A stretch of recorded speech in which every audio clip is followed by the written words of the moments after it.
যখন মাইয়েতকে কবরে শোয়ানো হয় তখন সে তাকে দাফন করে যাওয়া ব্যক্তিদের হাঁটার খসখস আওয়াজ শুনতে পায়। এরপরে তাকে যখন শুইয়ে দেওয়া হয়, সে যদি মুমিন ব্যক্তি হয় তাহলে তার মাথার দিকে তার সলাত এসে দাঁড়িয়ে যায়। দুনিয়াতে আপনি যে নামাজগুলো পড়েছেন, আমি যে নামাজগুলো পড়ছি, এগুলো মাথার দিকে দাঁড়িয়ে যায়।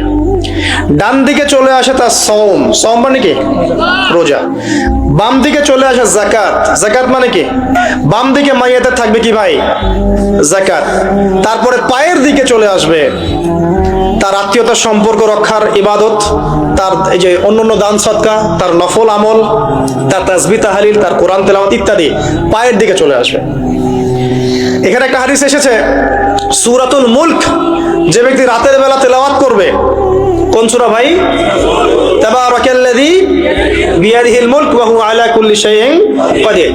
এই সূরা যে ব্যক্তি রাতের বেলা করে তেলাওয়াত করবে, ইনশাআল্লাহ সূরা মুলকও কবরে তার সাথে থাকবে এবং কবর আযাব থেকে সূরা মুলক তাকে বাঁচাবে ইনশাআল্লাহ। আমি বুঝাচ্ছি যে কি অবস্থাটা হবে। এবার দুজন ফেরেশতা মাথার দিক থেকে আসবেন, আসতে চাইবেন, সালাত বলবে এখান দিয়ে আসা যাবে না, এদিক দিয়ে আসা যাবে না।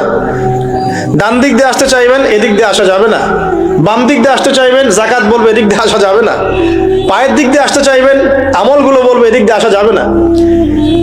তখন যাই হোক তারা আসবেন। এটা তাদের, এটা কথা কি? এটা কথাটা হচ্ছে যে সলাতের গুরুত্ব, সে সলাত আদায় করেছে, সে আমার হক আদায় করেছে, আমি তার পক্ষে আছি, এটা পক্ষে বোঝাচ্ছে। রোজা বলবে আমি ওর পক্ষে আছি, তাকে আপনি কোনো শাস্তি দিবেন না, আমি তার পক্ষে আছি। আপনারা দুজন তাকে শাস্তি দিবেন না, আমি যাকাত তার পক্ষে আছি, এটা পক্ষে থাকার কথা।